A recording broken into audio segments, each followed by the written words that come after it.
কতটা সন্ত্রাসী, কতটা সন্ত্রাসী চেহারা তারা এখন ধারণ করেছে। সেই লজ্জা, মাজলুম যখন জালিম হয় তখন অবস্থা কিন্তু খুব খারাপের দিকে চলে যায়। আর এই জালেমের পতনটাও আল্লাহর পক্ষ থেকে খুব দ্রুতই ত্বরান্বিত হয় মানুষের কাছে। এই কারণে আমরা গিয়ে গিয়ে এখন একটু পজিটিভ কথাগুলো বলবো। আমরা আসলে বাংলাদেশে কি চাই, কিভাবে চাই, কিভাবে পরিবর্তনটা হবে, আমরা ক্ষমতায় আসলে কোন জায়গায় মানুষের শান্তি আমরা প্রতিষ্ঠা করব, এই জিনিসগুলো এখন বলতে হবে। এই সমাজের বড় বড় প্রবলেমগুলো নিয়ে মানুষের সামনে কথা বলতে হবে। মানুষ এখন আমাদের কাছে চায় যে রাস্তার সমস্যা সমাধান করে দিতে পারলেই তোমাদেরকে ভোট দিব। রাস্তার সমস্যাটা মানুষ ফার্স্ট প্রায়োরিটি দেয়, কারণ বিগত সময়ে রাস্তা করছে, এটার যা বরাদ্দ দেওয়া হয় রাস্তা একদিকে বানায় আর একদিকে ভাঙতে থাকে। যা উপর থেকে বাজেট আছে, আসমান থেকে যা নাজিল হয় আর কি, ওই যে মানে টাকা যেগুলা অর্থ মন্ত্রণালয় থেকে বাজেট হয়ে নাজিল হয়, এগুলো আস্তে আস্তে নিচ পর্যন্ত পড়তে পড়তে ও 10% আর অবশিষ্ট থাকে না। জনগণ সেটা পায় না, এই বদ্ধসত্য ভোগিতা। এবং এই মাঝখানের যে অর্থ বরাদ্দের করাপশন, এই করাপশনগুলো বন্ধ করে দিয়ে এর পুরো টাকা যা বাজেট হয় তা এশিয়া মহাদেশের মধ্যে যে দেশগুলো আছে তার চেয়ে সবচেয়ে বেশি বাজেট হয় বাংলাদেশে এই রাস্তাঘাটের জন্য। সুতরাং এই রাস্তাঘাটের যদি শতভাগ বরাদ্দ বাস্তবায়ন করা যায়, রাস্তাগুলো একেবারে কনক্রিট করে দেওয়া সম্ভব। বাংলাদেশে কোনো কাঁচা রাস্তা থাকার কথা না, আর জিগজাগ উঁচু নিচু রাস্তা থাকারও কথা না।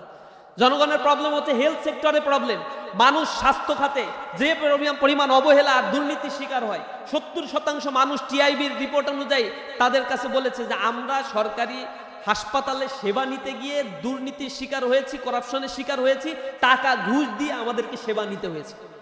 সরকারি হাসপাতালগুলোতে গেলে মনে হয় ছাগলের ছানা, মানে গো বাছুরের ছানা যেরকম থাকে অবহেলায় অবজ্ঞায়, এদেশের জনগণ নাকি দেশের মালিক। দেশের মালিক হয়ে ওই হাসপাতালগুলোতে ওই মানুষগুলো যেভাবে পড়ে থাকে, এগুলো দেখলে কান্নায় চোখ থেকে পানি ঝরঝর করে পড়ে আসে। কল্পনা করা যায় না মানবিকতা কোথায়। সরকারি হাসপাতালগুলোতে ডাক্তার খুঁজে পাওয়া যায় না। ডাক্তার আসে, বড় ডাক্তার 2 ঘন্টা 3 ঘন্টার জন্য তার অন্য চেম্বার নিয়ে এসে ব্যস্ত হয়ে পড়ছে। ইথিক্স নাই তাদের ভিতরে। বেসরকারি হাসপাতালে যাও, এই টেস্টটা কোথায় থেকে করাবো? সরকারি হাসপাতালে সব মেশিন নষ্ট, দরপত্র হয়, এরপরে সেকেন্ড হ্যান্ড মেশিন কিনে নিয়ে আসে, এই রিপেয়ারিং না করতে সব নষ্ট হয়ে যায়। সরকারি হাসপাতালে আসে চিকিৎসার জন্য, প্রেসক্রিপশন লিখে বেসরকারি হাসপাতালে যাও, কোন ডাক্তারের কাছ থেকে নিয়ে আসছো, এটার আবার 40% কমিশন, এগুলো আবার ফ্রিজ এসি টেসি সব চলে যাচ্ছে। স্বাস্থ্য খাতে জনগণের জীবন নিয়ে যে পরিমাণে তামাশা এই দেশে হয়, এটা লাঞ্ছনাদায়ক, কষ্টকর। এই পরিস্থিতির পরিবর্তন দরকার। জামাত ইসলামী এই ঘোষণা দিয়েছে, ইনসাফের বাংলাদেশ হলে বাংলাদেশের 64টি জেলায় আধুনিক স্বাস্থ্যসেবা কেন্দ্র গড়ে তোলা হবে। যে স্বাস্থ্যসেবার জন্য মানুষকে ঢাকায় আসতে হবে না, বিদেশে যেতে হবে না, এই স্বাস্থ্যসেবা কেন্দ্রগুলোতে তারা নিজেদের এই সেবাগুলো তারা নিতে পারবে। এই স্বাস্থ্যসেবার কথাগুলো মানুষদেরকে বলতে হবে। প্রত্যেকটা জেলা পর্যায়ে, উপজেলা পর্যায়ে হেলথ সেন্টারগুলোকে আধুনিকায়ন করা হবে। এখানে যে সকল মধ্যস্বত্বভোগীরা যারা রয়েছে এবং যারা হচ্ছে এখানে করাপশনের সাথে জড়িত, তাদেরকে স্ট্রিক্টলি হ্যান্ডেল করা হবে। আমার মনে হয় জামাত ইসলামী ক্ষমতায় আসার পরের দিন রাতে দেখুন প্লেন লাইন ধরে গেছে, দুর্নীতিবাজ যেগুলা, চাঁদাবাজ যেগুলা, এমনি ভালো হয়ে যাবে। দাড়ি টুপি পরে মসজিদে দেখবেন ফজরের নামাজে তাদেরই আগে দেখবেন। জামাতের কথা শোনার পরে এমনি হাঁটু কাঁপাকাঁপি শুরু হয়ে যাবে, আর ঘুষ টুস এক রাতেই বন্ধ, এটা ভয় পাবে তারা। এবং এরপরে তাদেরকে গণপ্রতিরোধের ডাক দিতে হবে যে তুমি ব্যবসা করবা তোমার স্বাধীন বাংলাদেশে, তুমি বাংলাদেশের নাগরিক, সাংবিধানিকভাবে তোমার অধিকার আছে, তুমি বাংলাদেশের নাগরিক হিসেবে ব্যবসা করবা। তোমার কাছ থেকে 1 পয়সা চাঁদাবাজরা যদি নেয়, কমিউনিটি গড়ে তুলে তাদেরকে পিটায় পুলিশের হাতে ধরাই দেবে। দেখবেন জনগণ কারওয়ান বাজারে যেরকম ধোলাই দিছে, পুরো বাংলাদেশে এরকম গণধোলাই কর্মসূচি চলবে, তখন চাঁদাবাজদের বিরুদ্ধে এলাকায় টিকতে পারবে না। চাঁদাবাজ মুক্ত বাংলাদেশ একদিনে গড়ে তোলা সম্ভব হবে ইনশাআল্লাহ। মানুষ যায় ব্যাংকগুলোতে, লোন পায় না, তেলো মাথায় তেল দেওয়া হয়। ব্যাংকিং লোনগুলো যারা উদ্যোক্তা হতে চায়, তরুণ উদ্যোক্তাদের ব্যাংকিং লোন বিনা সুদে বিনা শর্তে এখানে ব্যাংকিং লোন দেওয়া হবে। সাথে সাথে সরকারের পক্ষ থেকে কারিগরি প্রশিক্ষণেরও ব্যবস্থা করা হবে। তাহলে ইয়ত এম্পাওয়ারমেন্ট তৈরি হবে।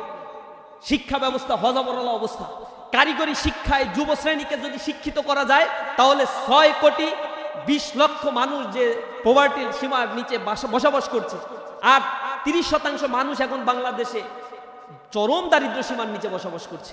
এই চরম দারিদ্র সীমার নিচ থেকে মানুষকে উঠাতে গেলে তাদেরকে এম্পাওয়ার্ড করতে হবে। এই এম্পাওয়ারমেন্টের জন্য তাদেরকে টেকনিক্যাল ট্রেনিংগুলো এক্সিলারেট করে দিতে হবে। এবং সেই ট্রেনিংয়ের জন্য জামাত ইসলামী কমিটেড।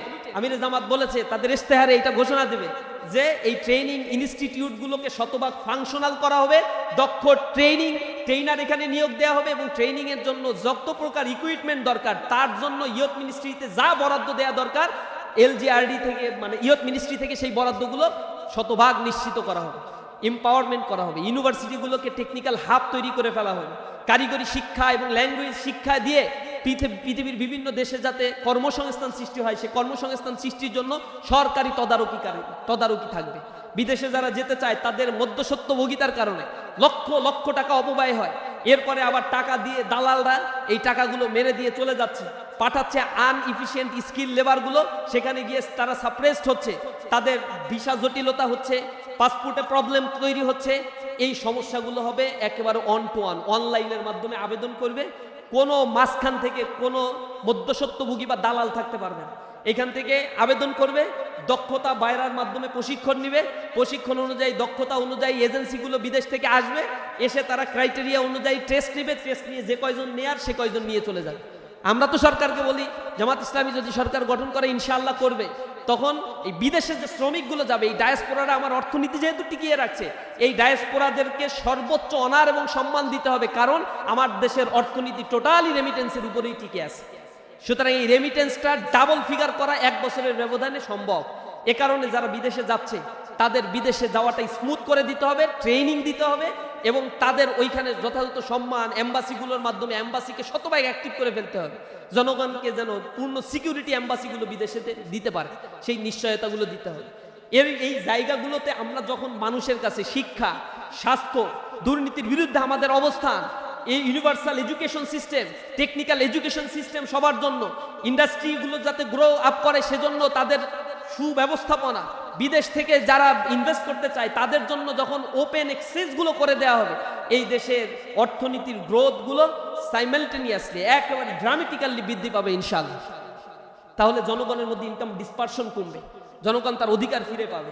এখানে যারা মানে আততায়ী হচ্ছে, দুষ্কৃতিকারী যারা এখন হত্যাকাণ্ড ঘটাচ্ছে, এগুলো একেবারে এআইয়ের মাধ্যমে আন্ডার সার্ভিলেন্সের মধ্যে নিয়ে আসা সম্ভব। সর্বোচ্চ প্রোটেকশন এই জনগণের জন্য নিশ্চিত করা হবে। সামগ্রিকভাবে আমরা একটা কল্যাণমুখী রাষ্ট্র চাই, যে রাষ্ট্রটা আপনার আমার বসবাসের উপযোগী হবে, আপনার আমার মানবিক মর্যাদাগুলো প্রতিষ্ঠিত হবে, একটা শ্রেণী বেনিয়া শ্রেণী তৈরি হবে না যারা সম্পদকে কুক্ষিগত করে রাখবে। এই কথাগুলো যখন মানুষকে আমরা রোড ম্যাপ সহ বলে দিতে পারবো এবং একমাত্র বলার সেই সৎসাহস আমাদের আছে যে আমরা দুর্নীতি করি না, আমরা নেপোটিজম করি না, আমরা তোমার সম্পদ লুটপাট করব না, আমরা তোমার সম্পদের শতভাগ নিরাপত্তা দান করব, এই কথাগুলো একমাত্র জামাত ইসলামী ছাত্র শিবিরের সাবেক দায়িত্বশীলগুলো বুক উঁচু করে একমাত্র তারাই বলার সক্ষমতা রাখে। কারণ এর পর্যন্ত 50-এর অধিক যে এমপি নির্বাচিত হয়েছে তারা এগুলো সাক্ষ্য দিয়েছে, প্রমাণ দিয়েছে, যে মন্ত্রী যারা ছিল তারা এগুলো শতভাগ প্রমাণ করেছে। সুতরাং দেশ পরিচালনার জন্য এই সৎ মানুষগুলো আগামীর বাংলাদেশকে বিনির্মাণ করবে। নতুন বাংলাদেশকে আমরা একসাথে গড়ে তুলতে চাই। এজন্য এই বছরের স্লোগানও ঠিক করা হয়েছে, ঐক্যবদ্ধ বাংলাদেশ আমরা গড়ব, চলো গড়ি একসাথে বাংলাদেশ। আমরা বাংলাদেশকে গড়ে তুলবো ইনশাআল্লাহ। আল্লাহ রাব্বুল আলামিন এই জমিনটা যেহেতু তুমি আমাদের জন্য উন্মুক্ত করেছো, আল্লাহ তুমি আমাদের জন্য এই জমিনকে আর সংকীর্ণ করে দিও না। আল্লাহ আমাদেরকে এই জমিনে তোমার উত্তরাধিকারী বানাও, আমরা তোমার সেজদাই করব, আমরা মানুষের আমানত রক্ষা করব, আমরা কোনোদিন খেয়ানত করব না। আমাদের অন্তরের কথাগুলো আল্লাহ রাব্বুল আলামিন নিঃসন্দেহে জানেন।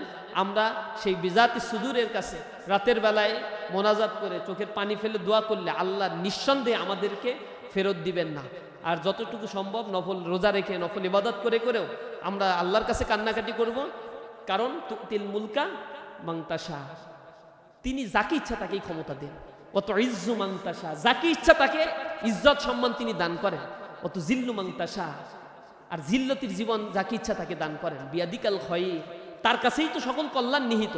যদি তার কাছে সকল কল্যাণ নিহিত থাকে, এটা আমার ঈমান, এই বিশ্বাস যদি আমার অন্তরে থেকে থাকে, তাহলে আমার উপরে আমি আত্মবিশ্বাসী অতিমাত্রায় না হয়ে আল্লাহর কাছে বেশি ধন্যা ধরবো ও আল্লাহর কাছে বলবো, আল্লাহ যেটা কল্যাণকর সেটাই তুমি আমাদেরকে দান করো ইনশাআল্লাহ।